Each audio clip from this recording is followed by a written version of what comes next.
நஹ்மதுஹு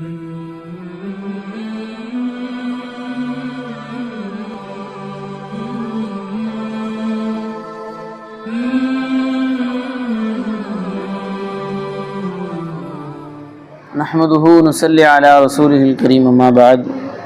நம்ம எல்லாம் முமின்களாகவும் முஸ்லிம்களாகவும் படைத்து கண்மணி நாயகம் முஹம்மதுர் ரசூலுல்லாஹ் ஸல்லல்லாஹு அலைஹி வஸல்லம் அவர்களின் அருள் நிறைந்த உம்மத்திலே ஒரு அங்கத்தினர்களாக ஆக்கி அருள் புரிந்தானே அந்த அல்லாஹ்விற்கு எல்லா புகழும் உண்டாகட்டுமாக. அல்ஹம்துலில்லாஹ் அல்ஹம்துலில்லாஹ் அல்ஹம்துலில்லாஹ். மேலும் அல்லாஹ்வை பற்றி பேசக்கூடிய, அல்லாஹ்வை நினைவு கூறக்கூடிய இது போன்ற சபைகளிலே நம்ம எல்லாம் ஒன்று சேர்த்தானே அந்த அல்லாஹ்விற்கு எல்லா புகழும் உண்டாகட்டுமாக. அல்ஹம்துலில்லாஹ் அல்ஹம்துலில்லாஹ் அல்ஹம்துலில்லாஹ். ஃபைசி நாயகம் நிஜமா அதிகமாக சொல்லுவாங்க அப்படின்னு சொல்லி நம்ம ஷேக் நாயகம் சொன்னாங்க. வக்துக்கு கனீமத் சம்ஜோ, நேரத்தை உங்களுடைய கனீமத்தாக நீங்கள் எண்ணுங்கள் என்று சொல்லுவாங்க ஃபைசி நாயகம். நேரத்தை உங்கள் கனீமத்தாக எண்ணுங்கள். சாதாரண மனிதர்களுக்கு நேரம் ஒரு அளவு அந்தஸ்து உள்ளதுன்னு சொன்னால், சூஃபியாக்கள்கிட்ட தரீகத்வாதிகள், அல்லாஹை அஹ்லுல்லா அஹ்லே தரீகத், அவர்கள்ட்ட இன்னும் ரொம்ப முக்கியத்துவம் கொடுப்பாங்க. அதை ஷாஃபிஈ ரஹ்மத்துல்லாஹி அலைஹி சொல்கிறாங்க. சஹிபத்து சூஃபியா, பல ஆயிரக்கணக்கான பல லட்சக்கணக்கான சூஃபியாக்களை பார்த்துருக்குறாங்க, கூட இருந்திருக்கிறாங்க. நிஜமாக சொல்கிறாங்க, சஹிபத்து சூஃபியா, பல சூஃபியாக்களிடத்திலே நான் தொடர்பு கொண்டிருக்கிறேன். அஸ்தஃபிது மின்ஹும் ஹர்ஃபைன் கரிமத்தைன், ஒரு வார்த்தை சொல்கிறாங்க. அவர்கள்ட்ட இருந்து நான் 2 விஷயங்களை ரொம்ப பிரயோஜனமாக பெற்றுக்கொண்டேன் அப்படின்னு சொல்லிட்டு நிஜமாக சொல்கிறாங்க. அல் வக்து சைஃபுன், நேரம் இருக்குதா இல்லையா, நேரங்கள் இதுவெல்லாம் ஒரு வால் மாதிரி. ஃபஇல்லம் தக்தஅஹு கதஅக, நீ அதை வெட்டவில்லை என்றால் அது உன்னை வெட்டிவிடும் என்று சொன்னாங்க. நிஜமாக இது சூஃபியாக்கிட்டது நான் படிச்சுக்கிட்டேன். 2வது சொன்னாங்க, நஃப்ஸுக்கு, உன்னுடைய உள்ளம் இருக்குதா இல்லையா, நம்ம நஃப்ஸு, இன் ஷகல்த பில் ஹக் வ இல்லா ஷகல்தக பில் பாத்தில் அப்படின்னு சொன்னாங்க. நிஜமா உன் நஃப்ஸாக இருக்க, உன் நஃப்ஸை ஏதாவது ஒரு வேலை கொடுத்துக்கிட்டே இருக்கும். இந்த டைம் என்ன, இது என்னுடைய ரெஸ்ட் டைம், சும்மா இருக்கிறேன் அப்படின்னு கிடையவே கிடையாது. சும்மா அப்படிங்கிறது நஃப்ஸுக்கு எப்போ வருதோ அந்த நேரம் அது பாத்தில்ல தான் செலவு பண்ணும், அது பாவத்தில் தான் செலவு பண்ணும். சும்மா இது அசட்டு, இது சும்மா இருக்கிற நேரம், இது நான் சும்மா இருப்பேங்க அப்படின்னு சொல்கிறோமா இல்லையா, இது பாத்தில்ல தான் போகும்ட்டாங்க. ஷகல்தக பில் ஹக், அதை நல்ல காரியத்தில், நன்மையான காரியத்தில் என்ன செஞ்சிடணும், 24 மணி நேரம் தூங்கி எழுந்திரிச்சதுலேருந்து நைட்டு தூங்குற வரைக்கும் ஏதாவது நஃப்ஸுக்கு வேலை கொடுத்துக்கிட்டே இருக்கணுமா. இது சும்மா அப்படின்னு ரெஸ்ட் விட்டோம், காலையில் ரொம்ப திக்ர் செஞ்சிருச்சு, ரொம்ப குர்ஆன் ஓதிருச்சு, அதனால் சும்மா அப்படின்னு சொல்லி உட்கார வச்சோன்னா அது பாத்திலின் பக்கம் சென்று விடும் என்று சொல்கிறாங்க ஷாஃபி ரஹ்மத்துல்லாஹி. இதை நான் சூஃபியாக்கிட்ட கற்றுக்கிட்டேன் அப்படின்னா. அப்போ நேர காலங்கள் இருக்குதா இல்லையா, இன்னொரு என்மா சொல்லி காட்டுறாங்க. இலாத்துல் வக்தி ஹைரும் மின் அஷத்து மின் முத்தாய் தரீக், வழிப்பறி கொள்ளையர்கள் சொல்கிறாங்க பார்த்தீங்களா. கொள்ளையர்கள் வருவாங்க, கொள்ளையடிச்சிட்டு இருக்கிறதெல்லாம் போட்டு எல்லாத்தையும் பிடிங்கிட்டு போயிடுவாங்க. பல வருஷங்கள் நம்ம சம்பாரிச்சிருப்போம், எல்லாத்தையும் கடத்திட்டு போயிடுவாங்க. இதை அவங்க போய் குத்தாய் தரீக், வழிப்பறி கொள்ளையர்கள்னு சொல்லுவாங்க. வழிப்பறி கொள்ளையர்களை விட ரொம்ப மோசமான ஒரு கொள்ளை அப்படின்னு சொன்னால் அது இலாத்துல் வக்த், உங்கள் நேரங்களை நீங்கள் வீணடிப்பது அப்படின்னு சொன்னாங்க. ஏன் அப்படின்னு கேட்டப்போ அவங்க சொன்னாங்களா, கொள்ளையன் ஒரு 1 கோடி ரூபா அவங்கள்ட்ட எடுத்துகிட்டு போயிட்டான். அந்த 1 கோடி ரூபா திரும்ப சம்பாதிக்க முடியுமா? ஈஸியாக சம்பாதிக்கலாம், கஷ்டப்பட்டால் சம்பாதிச்சுட்டு போயிட்டே இருக்கலாம். ஆனால் அந்த நேரம், போன நேரம் கியாமத்து வரைக்கும் திரும்ப வர்றதே கிடையாது என்று மகான்கள் சொல்லித்தர்றாங்க. அப்போ நம்முடைய நேரங்கள் எதில் செலவு பண்ணுறோம், எதில் நம்முடைய நேரங்கள் போச்சு, அது கஸாலி ரஹ்மத்துல்லாஹி அலைஹி சொல்கிறாங்க. அவுகாத்துக்க ரஅசு மாலிக், ரஅசு மாலிக், உன்னுடைய ஒட்டுமொத்த வாழ்க்கையுடைய தலை உன்னுடைய நேரங்கள் தான், அதை வச்சு தான் உன்னுடைய வாழ்க்கை இருக்குது. அதனால லிகுல்லி வக்தின் ஷுகுலன் வஐயின் லிகுல்லி வக்தின் ஷுகுலன் வ லிகுல்லி ஷுகுலின் வக்தா. அதனால என்ன செஞ்சுக்கோ, ஒவ்வொரு நேரத்துக்கும் ஒரு வேலை வச்சுக்கணுமா, ஒவ்வொரு நேரத்துக்கும் ஒரு வேலை. 7 to 8 ஒரு வேலை, 8 to 9 ஒரு வேலை, 9 to 10 ஒரு வேலை. அதே மாதிரி வலிக்குள்ளி ஷுகுலின் வக்துன், ஒவ்வொரு வேலைக்கும் ஒரு நேரம் வைக்கணும். நேரத்துக்கும் வேலை வைக்கணும், வேலைக்கும் நேரம் வைக்கணும். அதுக்காக சொல்லுவாங்க, இப்போ 8 மணி ஆச்சுப்பா, யூசுப் என்ன பண்ணிருப்பாரு, தூங்கிட்டும் இருக்கலாம், சாப்பிட்டுட்டும் இருக்கலாம், குளிச்சுட்டும் இருக்கலாம், திடீர்னு பாடம் பார்த்துட்டு இருக்கலாம், என்னென்ன பார்த்துட்டு இருக்கலாம். அப்படி சொல்லக்கூடாது. யூசுப் என்ன பண்ணுவார், மணி 8:05 ஆச்சு, குளிச்சுட்டு இப்போ தான் வெளியே வருவாருங்க அப்படின்னு யாரை கேட்டாலும் சொல்லும். மணி 8:15 ஆச்சு, சாப்பிட்டு முடிக்க போகிறாருன்னு நினைக்கிறேன் பாருங்களேன், அப்படி கரெக்டாக சாப்பிட்டு முடிக்கணுமா. அந்த மாதிரி நம்முடைய நேரங்கள் என்ன செய்யணுமா, கரெக்டாக பர்ஃபெக்டாக போடணுமா. வலிக்குள்ளி ஷுகுலின் வக்தன். காலைல 8 மணிக்கு தான் குளிப்பார் அவர், 9 மணிக்கு தான் சாப்பிடுவார், 10 மணிக்கு தான் அவர் வந்து பாடம் பிடிச்சிட்டு இருப்பார், 11 மணிக்கு போனால் அவர் தூங்கிட்டு இருப்பார், கையில் தூங்கிட்டு இருப்பார். இப்போ பார்க்க முடியாது அவர். 12 மணிக்கு கரெக்டாக தக்பீர் கட்டிடுவார். இந்த மாதிரி கரெக்டாக நம்முடைய டைம் டேபிள் இருக்கணும் என்று ஹஸாலி இமாம் சொல்லி தர்றாங்க. அப்போ நம்முடைய நேரங்கள் இருக்குதா இல்லையா. ஒரு மகான் இருக்காங்க, அவங்கள்ட்ட வந்து என்கிட்ட உடனே பேசுங்க போர் அடிக்குது அப்படின்னு சொல்லி இன்னொருத்தவங்க வந்து சொன்னாங்க. உடனே அந்த மகான் சொன்னாங்கன்னா, அம்சிக்கு ஷம்ஸ் ஹத்தா கல்லிமுக், கொஞ்ச நேரம் சூரியன் நிப்பாட்டி வைப்பேன், அவன்கிட்ட பேசிக்கிறேன் அப்படின்னு. ஏன் அப்படி சொல்கிறீங்க? ஆமாம், நீ என்கிட்ட பேசிக்கிட்டு சூரியன் ஓடிட்டு தான் இருக்குது, ஒவ்வொரு நிமிடமும் என்னுடைய வயசை கரைச்சிட்டு இருக்குது, என்னுடைய உசுரை கரைச்சிட்டு இருக்குது, அதை எப்படி நான் விட்டுறது? ஒரு படகுல போகிறோமா, ஒரு நீண்ட மாதிரி ஒரு கடலில் போனோம், கப்பல் கவுந்துருச்சு, ஒரு பலகையை பிடிச்சோம், ஒரு நீண்ட பலகை. அந்த பலகையை பார்த்தா களிமண் நாடான பலகை, ரொம்ப போலாக இருக்குது, ரொம்ப போலான வஸ்துவால் இருக்குது. ஓரத்தில் தண்ணி பட கரைஞ்சிக்கிட்டே இருக்குது. சும்மா இருப்போமா? அது கரைஞ்சிருப்போது, நம்ம நினைக்கிற நல்லா தான் இருக்குது, விடுவோமா? விடுவ மாட்டேன். ஒரு நேரம் பார்ப்போம், 1 மணி நேரம் கழிச்சு பார்த்தா பாதி தூரம் வந்துடும், இன்னும் கொஞ்சம் நேரம் பார்த்தா நம்ம காலு கீழே வந்துடும், என்ன ஆகுன்னே தெரியாது. அப்படி இருக்கக்கூடிய அந்த நேரத்தில் என்ன செய்வோம் அப்படின்னு சொல்லி எஜமானுங்க உதாரணம் சொல்லி காட்டுறாங்க. சகாநாயகம் சொல்லி காட்டுவாங்க, இப்போ இடையில ஆக்சிடென்ட் ஆயிடுச்சுப்பா, இது மாதிரி நல்லா கார் வேகமாக போயிட்டு இருந்துச்சு, ரொம்ப வேகமாக போயிட்டு இருந்துச்சு, எங்கேருந்து வந்துச்சுன்னு தெரில, திடீர்னு ஏற்ற மாதிரி ஒரு கார் வந்துச்சு, எல்லாம் காரில் தூங்கிட்டு இருந்தாங்க, அவங்க மோதி எல்லாம் அந்த காரில் உள்ளவங்க ஸ்பாட் அவுட்டு, இந்த காரில் ஸ்பாட் அவுட்டு, மௌத்தா போயிட்டாங்க அப்படின்னு சொல்லிட்டு இருந்தாங்க. சொல்லிட்டு இருக்கும்போது சொன்னாங்க, இப்போ 7:10 அவங்க மௌத்து, 7:10 கார் மோதி இருக்கு, 7:09 அவங்களுக்கு தெரியுமா, 7:08, 7:07. இப்போ அல்லாஹ் ஒரு மலக்கு அனுப்பிச்சு, இந்த மாதிரி 7:10 நீங்கள் மௌத்தா போயிருவீங்கன்னு 7 மணிக்கு ஒரு மலக்கு வந்து சொன்னாங்க. மௌத்தை தடுக்க முடியாது, மௌத்தா போயிருவீங்கன்னு சொன்னாங்க. அப்போ அவங்க என்ன செய்வாங்க, அப்போ நீங்கள் என்ன செய்வீங்கன்னு கேட்டாங்க சர்க்கார். நீங்கள் என்ன செய்வீங்க? ஒரு நிமிஷம் சும்மா இருப்போமா, ஆயிரம் இல்லை என்ன ஓதுது, யார் யாரெல்லாம் மன்னிக்கணுமோ மன்னிச்சிக்கோ, யார் யாருக்கெல்லாம் ஃபோன் போட்டு சொல்லிக்கோ, செய்ய மாட்டோமா? 7:10 நம்ம மௌத்துன்னு கன்ஃபார்ம் ஆகிடுச்சு. 7:10 இன்னும் 10 நிமிடத்தில் மௌத்தாக விடுவோம் என்று கன்ஃபார்மாக உறுதியாக தெரிந்த ஒரு மனிதோட செயல் எப்படி இருக்கும்? நம்ம எப்படி இருப்போம்? சகா சொன்னாங்க, அவருக்கு 7:10 10 நிமிஷம் கன்ஃபார்ம் ஆயிடுச்சு, அடுத்த நிமிஷம் உங்கள் ஹயாத்துக்கு வாய்ப்பு இருக்குதா? அடுத்த நிமிஷம் எல்லாம் ஹயாத்தை இந்த மாதிரி உட்காந்து பயன் பேசிட்டு இருப்புன்னு வாய்ப்பு இருக்குதா? இல்லை. அப்போ நம்முடைய நேரங்கள் எப்படி போயிட்டு இருக்குன்னு பாருங்கள். எவ்வளோ ஒவ்வொருத்தருடைய உள்ளத்துலேயும் நினப்பு இருக்குது, இன்னொரு 80 வருஷமாவது நான் வாழ்வேன், கண்டிப்பாக வாழ்வேன்.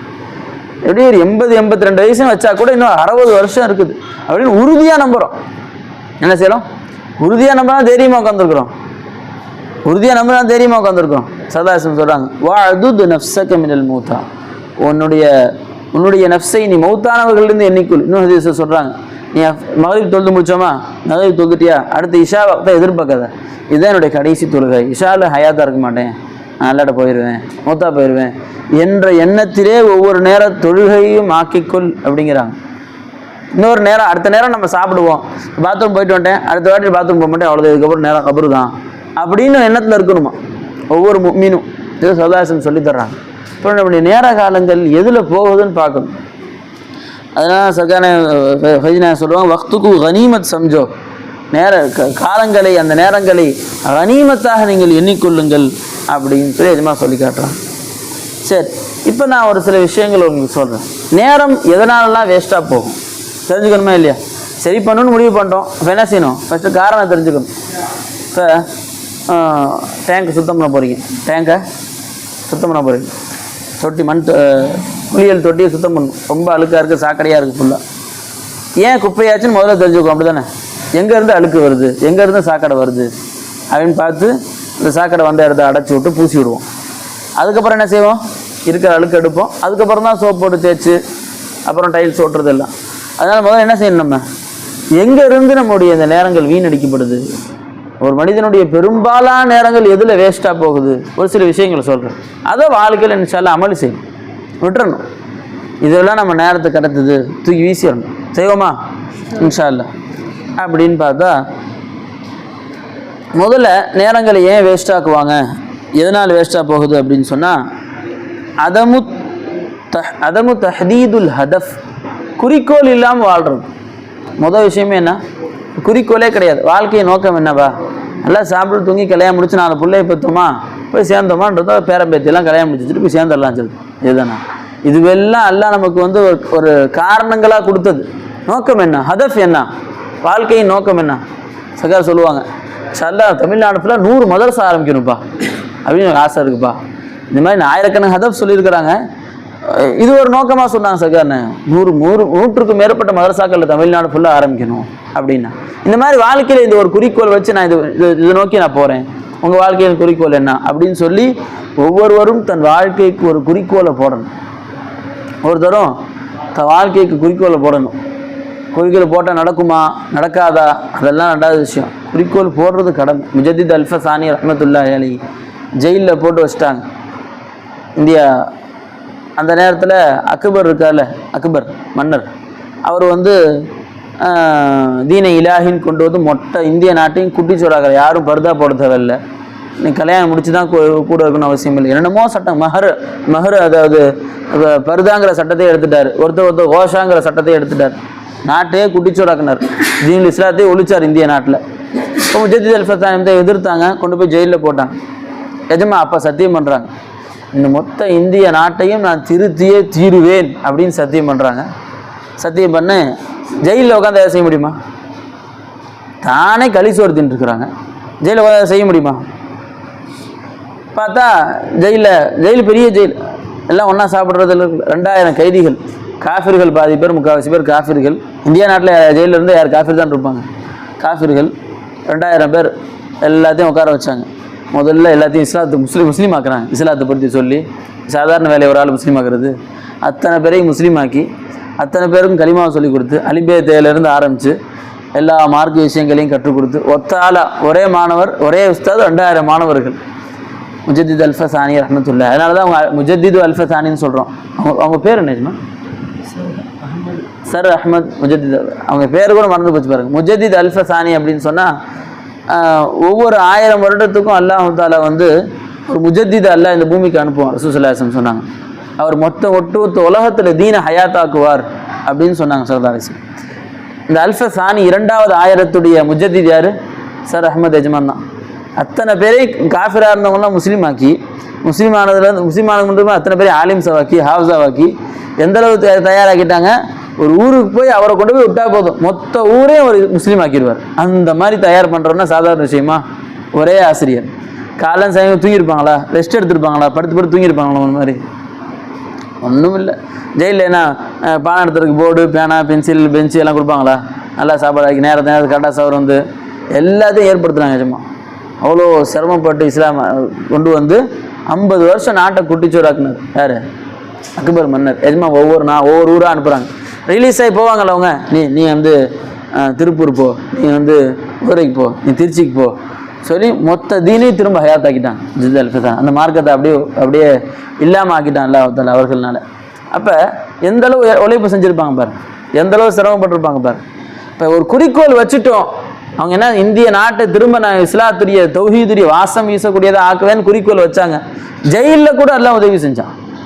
சரியா? அதான் என்ன செய்யணும், முதல்ல ஒரு குறிக்கோளை கொண்டு வந்தால் தான் என்ன செய்ய முடியும், வாழ்க்கையில் ஜெயிக்க முடியும். இப்போ டாட்டா இருக்கார்ல, எவ்வளோ பேர் கோடீஸ்வரர். அப்பா அவருக்கு என்ன பிரச்சனை? ரத்தன் டாட்டா இப்போ இறந்து போனார்ல இடையில, ஏதாவது கவலை இருக்கா அவருக்கு? ஜாலியாக இருக்காருங்க அப்படின்னு நம்ம நினைக்கிறோம். அவர் ஆரம்ப காலத்தை எடுத்து பாருங்க, எவ்வளோ குறிக்கோளோடு ஓடிருப்பார், எவ்வளோ பேர் சிரமத்தில் ஓடிருப்பார். ஒவ்வொருத்தவங்களுடைய பெரிய இன்றைக்கு பெருசாக தெரியல, எவ்வளோ பெருசாக தெரியாரோ அவ்வளோ பெருசாக கஷ்டப்பட்டுருப்பார். அவர் அவ்வளோ பெருசாக தெரியாதோ அவ்வளோ பெருசாக கஷ்டப்பட்டுருப்பார். சாதாரண ஒரு சின்ன குறிக்கோள் வச்சுருக்கிறவங்க எவ்வளோ சிரமப்படுறான். பாத்திலுக்காக குறிக்கோள் வச்சுருக்கிறான் தௌஹீத் ஜமாத்காரங்க. என்ன சொல்கிறேன், ஒட்டுமொத்த தமிழ்நாடையும் நாங்கள் தௌஹீத் ஜமாத்தை ஆக்குவோம் அப்படின்னு சொல்லி குறிக்கோள் எடுக்கிறான். 24 மணி நேரம் உழைக்கிறான், டே அண்ட் நைட்டு. கல்யாணம் முடிச்சுக்க மாட்டான், ஒன்றும் செய்ய மாட்டான், உழைக்கிறான், கேவலத்தை பார்க்க மாட்டான். டவுன் பஸ் ஸ்டாண்ட்லாம் பார்க்க, அந்த ஒரு 4-5 வருஷத்துக்கு முன்னாடி சொல்கிறேன், இப்போ போய் பஸ் ஸ்டாண்டில் ஏறினா பஸ்ஸுக்குள்ளே ஏறி காஃபர்கள்லாம் இருப்பாங்க, எல்லாத்துக்கும் தாவா பண்ணியாது. இப்போ எல்லாத்துக்கும் அந்த இஸ்லாத்தை பற்றி சின்ன நோட்டீஸ் எழுதி எல்லா கையிலையும் கொடுத்துட்டு மைக்கு பிடிச்சி பயான் பேசுறது, பஸ்ஸில் ஏறி நின்றுக்கிட்டு எவ்வளோ கேவலமாக இருக்கும். ஆனால் டிக்கெட்டுன்னு கேட்குறது வெக்கமாக இருக்குது நமக்கு. நான் வந்து கரையான்னு சொல்கிறது வெக்கமாக இருக்குது நமக்கு. கொண்டு போய் மைக்கை பிடிச்சிக்கிட்டு ஒருத்தன் திட்டுவான், ஒருத்தன் அடிக்க வருவான், எல்லாத்தையும் எதிர்த்து. அவன் பாத்தில பரப்புறான். என்ன செய்யறான்? பாத்தில சொல்கிறான், அவனுக்கு ஒரு குறிக்கோள் வச்சதுனால ஓடுறான். நம்ம என்ன குறிக்கோள் வச்சுருக்கோம்? இப்போ என்ன குறிக்கோள் வச்சுருக்கோம்? நம்ம வாழ்க்கையின் குறிக்கோள் என்ன? நல்லா சாப்பிட்டுட்டு நல்லா தூங்கிட்டு 4 பிள்ளையை பெற்றோமா, பேரம்பேத்தியை கட்டி கொடுத்தோமா, ஒரு வீடு வாசல், ஒரு காரு, ஒரு டிவி, ஒரு பிவி, அதோட முடிஞ்சு அப்படின்னு நம்ம குறிக்கோள் இருந்தால் அது வாழ்க்கையில் என்றைக்குமே உருப்பட முடியாது. விளங்குச்சா இல்லையா? குறிக்கோள் வைக்கணும். அப்போ தான் என்ன செய்யும்? நேரங்கள் வீணடிக்காமல் பாதுகாக்கப்படும். இது முதலாவது. ரெண்டாவது, அதமு தம்பீம், டைம் டேபிள் இருக்கணும். ஓதுற மாணவன்ட்ட டைம் டேபிள்னா உஸ்தாது திட்டுவாங்க அந்த காலத்துலலாம். இந்த காலத்தில் டைம் டேபிள், இன்றைக்கி டைம் டேபிள் என்ன செய்யணும்? ஒவ்வொருத்தர்ட்டையும் இருக்கணும். சக்கரை சொன்னாங்க, நான் மதரசாவுக்கு போனோடனே என்ன செஞ்சாங்கன்னா, பக்கத்தில் ஒரு மரக்கடையில் போய் பெஞ்சு செஞ்சு கொடுங்கன்னு வாங்கி அதில் பின் பக்கத்தில் டைம் டேபிள் எழுதி ஓட்டிட்டாங்க. சக்கரை டைம் டேபிள் 7 to 8 4வது பசங்களுக்கு சொல்லி தர்றது, 8 to 9 5வது பசங்க கேள்வி கேட்பாங்க, அவங்களுக்கு சொல்லி தர்றது, 9 to 10 தஃப்சீர் ஜலாலைன், 10 to 11 அங்கே ஹல்காவில் அங்கே மாதிரி கம்பேர் பண்ண உட்கார வைக்க மாட்டாங்க. எல்லாம் போய் மகரிப் ஆரம்பிச்சு அசரோட முடிஞ்சு பாடம், எல்லா உசாமா வீட்டுக்கு போயிடுவாங்க. சக்கரை ஓதுறப்ப எல்லாம் ரூமுக்கு போயிடுவாங்க. எல்லாம் சார் என்ன, யார் வேணால் ஆட்டம் போடலாம், யார் வேணால் என்ன வேணால் பண்ணலாம். அங்கே அப்படி எக்ஸாமில் ஃபைல் பண்ணி விட்ருவாங்க. இந்த மாதிரி உட்காந்து ஆகணும், எந்திரிச்சு போகணும், கேட்டுக்கு பாத்ரூம் போகணும், அதெல்லாம் கிடையாது. ஹல்காவே கிடையாது. வெளியே போகலாம், வெளியே மெஸ் விட்டு வெளியே போகலாம், யார் வேணால் எங்கே வேணால் போகலாம். அந்த மாதிரி ஃப்ரீயாக விட்டுருப்பாங்க. அந்த நேரத்தில் ஓதுறது எவ்வளோ கஷ்டமாக இருக்கும். உட்கார வச்சு கிதாபை கொடுத்து பொறுப்பு போட்டு ரே பாடம் வாசிடா அப்படின்னு சொல்கிறதுக்கும் அப்போ படிக்கிறதுக்கும் யார் வேணால் வெளியே போவாங்க. தான் பக்கத்தில் உட்காந்தவன் வெளியே போவான், நான் உட்காந்து படிக்கணும், எவ்வளோ கஷ்டமாக இருக்கும். அது அந்த நேரத்தில் டைம் டேபிள் போட்டு படிக்கணும். டைம் டேபிள் ஃபஸ்ட்டு ஒவ்வொரு மாணவருக்கு எதையும் டைம் டேபிள் இருக்கும். இந்த நேரத்தில் நான் இது பண்ணுவேன், இந்த நேரத்தில் இது பண்ணுவேன் அப்படின்னு சொல்லி என்ன செய்யணும்? ஒரு நிசாம், ஒரு தந்தீம் இருக்கணும். அது இருந்தால்தான் என்ன செய்ய முடியும்? அடுத்த கட்டத்துக்கு அவர் முன்னேற முடியுமே தவிர இப்போ ஓதி முடிச்சு போயிட்டோம், இதோட டைம் டேபிள் தூக்கி போட்டு குப்பையில் அப்படின்னு போகிறோமா? கிடையவே கிடையாது. ஒவ்வொரு மேலே வர்றதுக்கு நான் சரியாக சொல்கிறேன். மேலே வரணும், நீங்கள் உங்களை கொண்டு அல்லாஹ் ஒரு மார்க்க சேவையை ஏற்படுத்தணும் அப்படின்னு ஆசைப்படுறீங்க, உங்கள் கையில் ஒரு டைம் டேபிள் இருக்கும். நான் இந்த நேரத்தில் இது நான் செய்வேன், இதுக்காக வேண்டிய நான் 10 நிமிஷம் ஃபாஸ்ட் அண்ட் ஃபாஸ்ட்டுக்காக ஒதுக்குறேன், 10 நிமிஷம் செலவாத்துக்காக ஒதுக்குறேன், 10 நிமிஷம் இஸ்திக்ஃபாருக்காக ஒதுக்குறேன், 10 நிமிஷம் என் பீவிட்டு பேசுறதுக்கு ஒதுக்குறேன் அப்படின்னு சொல்லி என்ன செய்யணும்? எல்லாத்துக்கும் டைம் டேபிள் இருக்கணும். பொண்டாட்டிட்டு பேசுறதுக்கு நேரம் காலம் வேணும். பாய் காலம் சாங்கி பேசிட்டு இருக்க முடியாதுல்ல, விளங்கிச்சா இல்லையா? இந்த மாதிரி ஒவ்வொரு விஷயத்துக்கும் டைம் டேபிள் இருக்கும். அதை வைத்து தான் வாழ முடியும். விளங்கிச்சா இல்லையா? இது உங்கள் நேரத்தை வீணடிப்பதை விட்டு பாதுகாக்கும். அடுத்து ரொம்ப முக்கியமான விஷயம் என்ன நான் சொன்னால், கெட்ட நண்பர்கள். கெட்ட நண்பர்கள்லாம் பீடி குடிக்க கூப்பிட்றவன், அதெல்லாம் ரொம்ப மோசமான நண்பர்கள். இப்போல்லாம் அதை விட்டு நம்மளை பாதுகாத்துட்டான். கெட்ட நண்பர்கள்லாம் உங்கள் நேரத்தை வீணடிக்கிற மாதிரி ஒரு நண்பர்களை கழட்டி விட்டுறணும். போடா நீ நண்பர் இல்லடா, சண்டை போட தேவையில்லை, கழட்டி விட்டுறணும். நீங்கள் உங்களை மாற்றுங்க, அவன் தானாக கழண்டுருவான். ஏன்னா காந்தம் இருக்குதா இல்லையா? காந்தம் அது எங்கே போய் ஒட்டும்? இரும்பில் தான் போய் ஒட்டும். அந்த இரும்புடைய தன்மை பிளாஸ்டிக்காக மாறிடுச்சு, காந்தம் ஒட்டுமா? ஒட்டாது. அந்த நண்பன் என்ன ஒரு விளையாடணும், விளைக்கணும் அப்படிங்கிற ஒரு தன்மையில் இருக்கான்ல, அவன் யார்கிட்ட ஒட்டுவான்?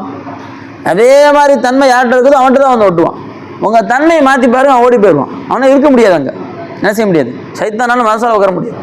சைத்தான் என்ன செய்ய முடியாது, மனசா. இப்போ ஹசன் பாய் இருக்கிறார், தலைப்பாலாம் கட்டி கொண்டு போய் சாராய கடையில் போய் ஒரு ஆஃப் அடிங்க அப்படின்னு கொடுத்து கையில் சில்லி சிக்கனில் எல்லாத்தையும் கொடுத்துட்டா சாப்பிட முடியும்? உட்கார முடியுமா அவரால்? ஒரு நிமிஷம் உட்காருவாரா? 1 லட்ச ரூபா தரேன்ப்பா, உட்காரேப்பா, 1 கோடி, உட்கார முடியாது. இதே அங்கே உட்காந்துருப்பான்ல, அவனை கொண்டு மாசால உட்கார வைங்க, மயக்கம் போட்டு வந்துடுவான், செத்து போயிடுவான். காலம் சாமி உட்காந்து அல்லா அல்லான்னு சொல்லுமா? ஏன்? ஒவ்வொருத்தவங்க கல்வி எங்கே ஒட்டுதோ அங்கே தான் ஒட்டும். அதான் என்ன செய்யணும்? தீய நண்பர்களை, அதாவது உங்கள் நேரங்களை வீணடிக்கக்கூடிய நண்பர்கள் என்ன செஞ்சிடணும்? கழட்டி விட்டுறணும் கொஞ்சம். சரி தம்பியா, ஓகே அப்படின்னு திரும்பி வரணும். இல்லை பல பல பல பல்லாயிரக்கணக்கான மணி நேரங்கள் அதில் வேஸ்ட்டாக போயிடும். ரொம்ப மணி நேரங்கள். ஊர் சுற்றுறதுக்குள்ள நண்பர்கள் சில பேர் இருப்பாங்க, சில பேர் கதை பேசுறதுக்குன்னே ஒரு சில நண்பர்கள் இருப்பாங்க, வாங்கி திங்கிறதுக்கு ஒரு சில நண்பர்கள் இருப்பாங்க. இந்த மாதிரி நண்பர்கள் நிறைய விதமாக இருக்கிறாங்க. சில பேர் ரீபத்துக்குன்னே ஸ்பெஷலிஸ்ட் உட்காந்து நடுவர் மாதம் லாஸ்ட்டில் உட்காந்துக்கிறது. அவன் இப்படி, இவன் இப்படி, இவன் இப்படின்னு சொல்லி காலையில் சாயக்கும் எல்லா மாதம் கழுவி ஊற்றிட்டு உற்சாகமாக இருக்கணும், எல்லாத்தையும் கழுவி ஊற்றி முடிச்சோன்னே நைட்டு நிம்மதியாக தூங்குறவர். இந்த மாதிரி சில பேர் இருக்கிறாங்க. இந்த மாதிரி எல்லா நண்பர்களையும், அதாவது துனியா ஆகிறதுக்கு தேவையில்லாத எந்த செயல்களையும் வெளிப்படுத்தக்கூடிய எல்லா நண்பர்கள் என்ன செஞ்சிடணும்? தூர வீசணும். இது நம்முடைய நேர காலங்களில் பொக்கிஷமாக ஆக்கிடும், தங்கமாக ஆக்கிடும். இன்னொரு ரொம்ப முக்கியமான விஷயங்கள் இருக்குது நேர காலங்களை கரைக்கக்கூடிய. இன்னொன்று என்ன தெரியுமா? இதுதான் செல்ஃபோன், இன்டர்நெட். இது என்ன செய்யும்? நம்முடைய பல மணி நேரங்களை கரைச்சிடும். இந்த காலத்தில் அந்த காலத்தில் ஃபோன் கிடையாது, நண்பர்கள் தான். இந்த காலத்தில் என்ன, இந்த ஹாத்திஃப் ஃபோன் தான். இப்போ நண்பர்கள்லாம் மறந்துடுறான், ஃபோனுக்குள்ளே போயிடுறான். ஏதாவது ஃபோன் பேசணுமா, ஃப்ரீ ஃபயரில் வாடா பேசிக்கிறேன் அப்படிங்கிறான். அந்த மாதிரி ஒரு சூழ்நிலை ஆகிப்போச்சு. அப்போ என்ன செய்யணும், அது நம்முடைய பல மணி நேரங்களை என்ன செஞ்சணும், தின்றும் சாப்பிட்ருவோம் அப்படியே. அடுத்து பெரியவங்க சொல்லித்தராங்க தஸ்வீஃப். தஸ்வீஃப் அப்படின்னு சொன்னால் தள்ளி போடுதல்னு அர்த்தம். இன்னும் 4 மணி நேரம் இருக்குது, கொஞ்சம் படிச்சிடலாம், ஹிதாயத்தில் கொஞ்சம் படிச்சிடலாமே அப்படின்னு தோணும். அடுத்த பீடு 1/2 மணி நேரம் ஃப்ரீயாக தான் இருக்க போகிறோம், பார்த்துக்கலாம் அப்படின்னு முடிச்சு 4 மணி நேரமும் கரைஞ்சி போயிடும், அந்த 1/2 மணி நேரமும் வேஸ்ட்டாக தான் போகும். தள்ளி போடுற பழக்கமே இருக்கக்கூடாது. இன்னும் 3 நிமிஷம் இருக்குது, 3 நிமிஷத்தில் கிதாப் திறக்க முடியுங்களா, திறந்து உள்ள ஒரு இபாரத் படி, அதில் எல்லாம் எவ்வளோ பேர் இல்மு வச்சுருப்பான்னு தெரியாது.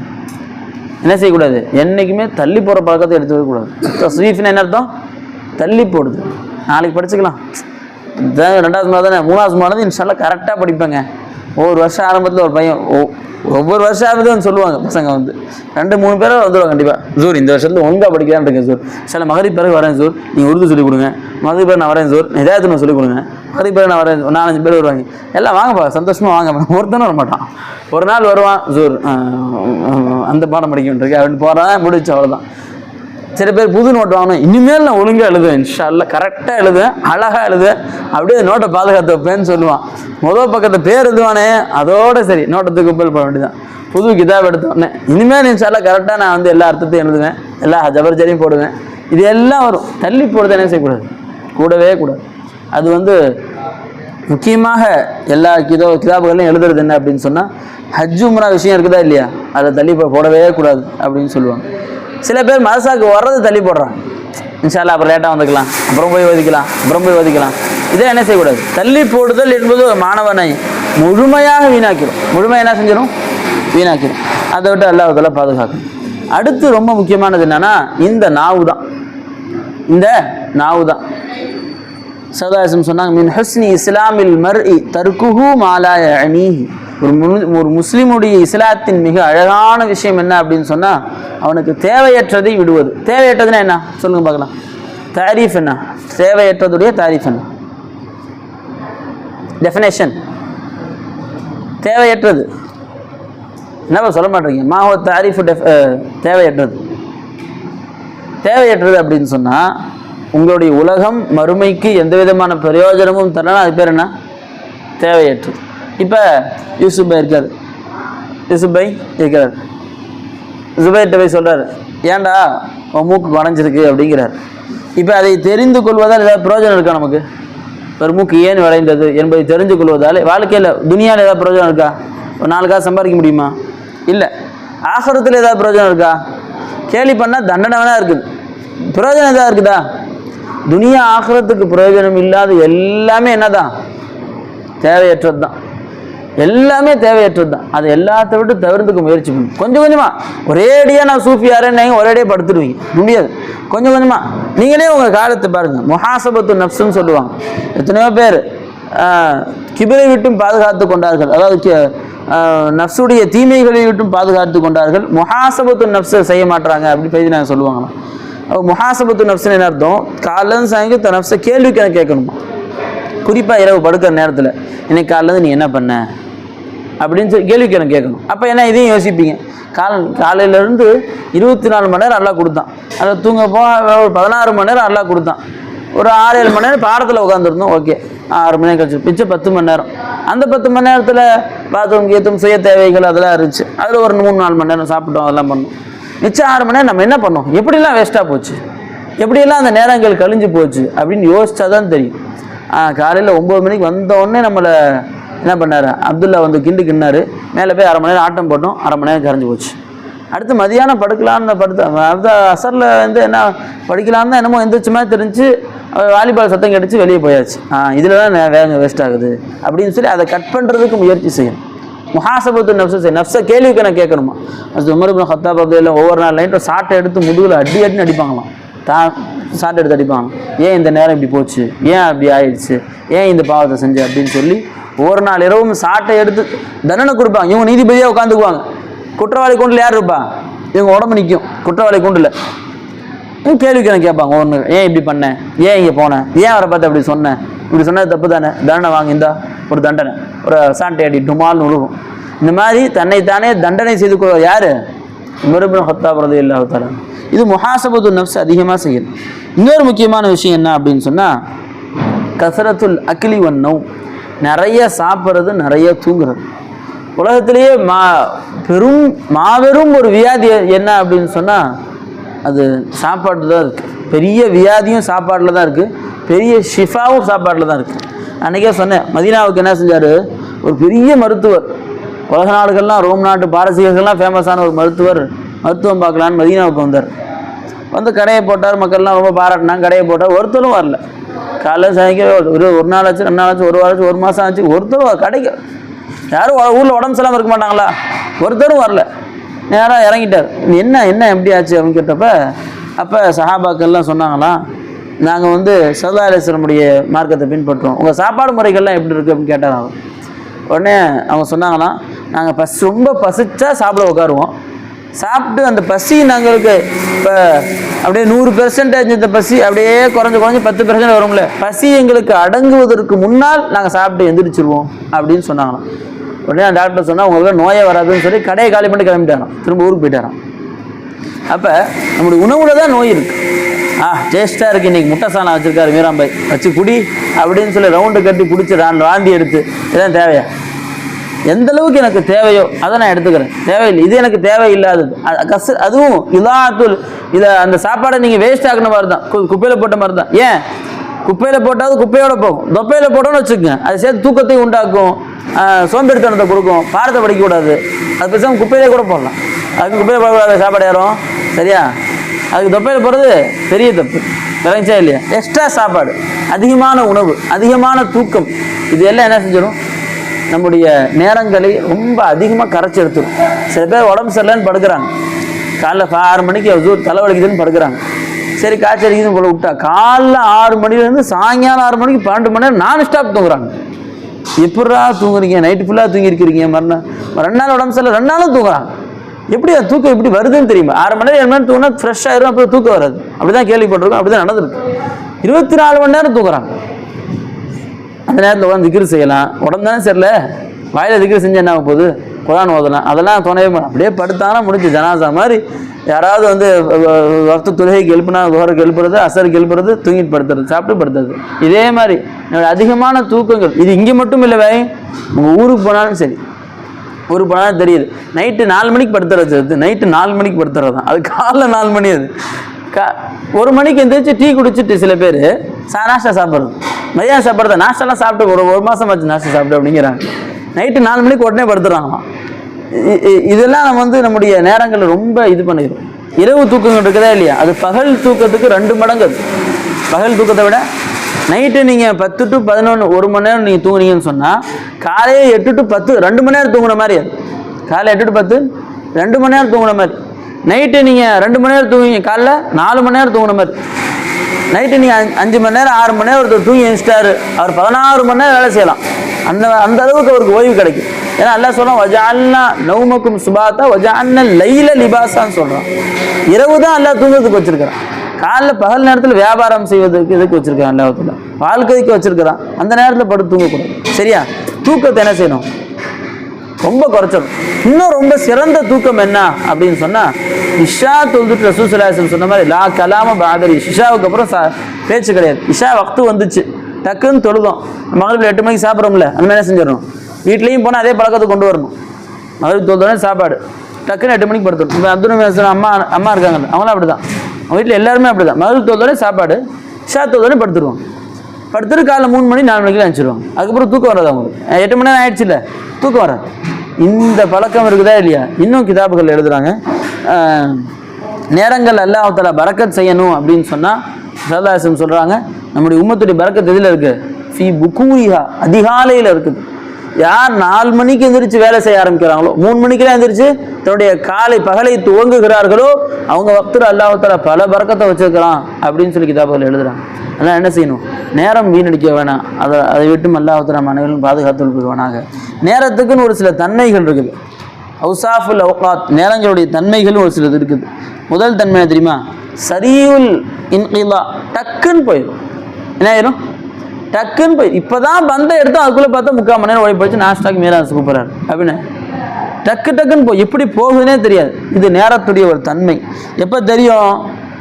எப்போ நூஹ் அலைஹிஸ்ஸலாம்கிட்ட இஸ்ரா அலைஹிஸ்ஸலாம் வந்துட்டாங்க, மூத்தர் சக்கராத்து நேரம் வந்துருச்சு, வந்துட்டாங்க. வந்தோம் திடீர்னு நடந்து வந்துட்டுக்காங்க, முன்னாடி வந்து நின்ட்டாங்க. அன்பியாக்கள்லேயே அதிகமாக ரொம்ப வயசு வாழ்ந்தவங்க யார்? நூஹ் அலைஹிஸ்ஸலாம் தான். சேவை 900 வருஷம், அது இல்லாமல் 1000க்கும் மேற்பட்ட வயசு வாழ்ந்தாங்க நூஹ் அலைஹிஸ்ஸலாம். 1050 வயசு நம்ம வாழ்ந்தாங்க. அவன் 1050 வயசுன்னு நினைக்கிறேன். அப்போ இஸ்ரா அலைஹிஸ்ஸலாம் வந்து கேட்டாங்க, நல்லா வாழ்ந்து முடிச்சிட்டிங்க, போகலாமா, ரெடியா? அதுக்குள்ளே வாழ்ந்துட்டேண்ணா, எப்படி இருக்குது உங்கள் வாழ்க்கை? 1050 வருஷம் வாழ்ந்தீங்களே, எப்படி இருக்குது அப்படின்னு கேட்டாங்களாம். ஒரு வீட்டுக்குள்ளே 2 கதவு இருக்குது, ஒரு கதவு வழியாக போயிட்டு இன்னொரு கதவு வழியாக எப்படி இருக்கும், அந்த மாதிரி தான் இருக்கிற வாழ்க்கை அப்படின்னு மௌத்து நேரத்தை சொல்கிறாங்க. மௌத்து நேரம் தான் தெரியும். நேரத்துடைய அருமை தெரியக்கூடிய 2 நேரங்கள் இருக்குது. ஒன்று கியாமத்தில், இன்னொன்று என்ன, மௌத்து நேரத்தில். சர்க்கார்ட்ட ஒருத்தர் வந்தார், வந்து சர்க்கார் இந்த நாவல் நல்லா இருக்குது, நான் படிக்கலான் இருக்கிறேன் அப்படின்னு சொல்லி சொன்னாராம். இப்போ சர்க்கார் சொன்னாங்களாம், சரி சந்தோஷமாக படிங்க, நல்லா படிங்க, ஆனால் இந்த நாவல் படிச்சிட்டிங்கல்ல, இந்த நாவல் படிச்சுட்டு நீங்கள் சொர்க்கத்துக்கு போனாலும் நரகத்துக்கு போனாலும் கவலை தான் படுவீங்க அப்படின்னாங்களாம். ஏன் சர்க்கார் இப்படி சொல்கிறீங்க அப்படின்னு சொன்னப்ப இப்படி தான் வருது. இப்போ குன்னா நஹூது மஅல் ஹாயிலீன், நரகவாசிகள் சொல்லுவாங்க, நேரங்களில் ஏதாவது ஆட்டம் பாட்டத்தில் வீண் வெட்டியில் நேரம் கழிப்பவர்களோடு நான் நேரத்தை கழித்து கொண்டு இருந்தேனே அப்படின்னு சொல்லி நரகவாசிகள் அழுவாங்க. சொர்க்கவாசிகளை பற்றி ஹதீஸ் வருது. நல்லா கேட்பானா, உங்களுக்கு எந்த கவலையுமே இல்லையா? எந்த கவலையுமே இல்லை, நான் உங்களை பொருந்திக்கிறேன், நீங்கள் பொருந்திக்க ரொம்ப சந்தோஷமாக இருப்பாங்கன்னா அந்த நேரத்துலையும் உள்ளத்தில் ஒரு சின்ன கவலை இருந்துக்கிட்டே இருக்கும். சொர்க்கத்தில் போய் என்ன கவலை அப்படின்னா எதை நினச்சி கவலைப்படுவாங்க அப்படின்னு சொன்னால், இந்த துனியாவுடைய வாழ்க்கையில் எந்த நேரங்கள் அல்லாஹ்வுடைய திக்ர் இல்லாமல் மறந்து சென்றதோ அந்த நேரத்தை நினைத்து சூனத்திலேயும் கவலைப்படுவார்கள் என்று ஹதீஸ்களில் வருது. இது நேரத்துடைய ஒரு தனித்தன்மை. என்னது? சரியோல் இன்கல்லா, டக்குன்னு முடிஞ்சு போயிடும். 2வது தன்மை அப்படின்னு சொன்னால் இன்மல்லா லாயவுது, அது கடந்து போயிருச்சு, திரும்ப வருமா? இன்னைக்கு காலையில் 26ஆம் தேதி, இன்னைக்குன்னா இன்னைக்கு 26 26/6/2025 7 to 8 முடிஞ்சு போச்சு. திரும்ப கியாமத் வரைக்கும் வருமா? அது 26 6ஆம் தேதியில் வருமா? சான்ஸே இல்லை. 2025 வர முடியுமா? முடியவே முடியாது. இன்மல்லா லாயவுது, கடந்து விட்டது என்று சொன்னால் திரும்புவதற்கான வாய்ப்பே இல்லை. இது 2வது தன்மை. 3வது தன்மை இருக்குது, அலா மா எம்லிக்குல் இன்சான். மனுஷன்ட்ட எவ்வளவோ விஷயங்கள் இருக்குதா இல்லையா? காசு பணம் வச்சுருக்கான், தங்க வெள்ளி வச்சுருக்கிறான், சொந்த பந்தங்கள் இருக்குது, எவ்வளவோ வச்சுருக்கிறான். எல்லாத்தை விட மிக உயர்ந்த பொருள் எது? நேரம்தான். ஏன்? எல்லாத்துக்கும் மாற்று வழிகள் இருக்குது, மாற்று வழிகள் இருக்குது. இப்போ அத்தா அம்மாவே இருக்கிறாங்க, இறந்துட்டாங்க, பார்த்தா போயிட்டான்னு வச்சுக்கோங்க, சொர்க்கத்துக்கு பார்க்கலாம், பார்க்க முடியாதா? தாராளமாக பார்க்கலாம். யாராக இருந்தாலும் மாற்று வழிகள் இருக்குது. ஆனால் நேரம் இல்லைன்னா என்ன செய்ய முடியாது. ஏன் அப்படின்னு சொன்னால் சக்கராத் நேரத்தில் வருவார். யார் வருவா?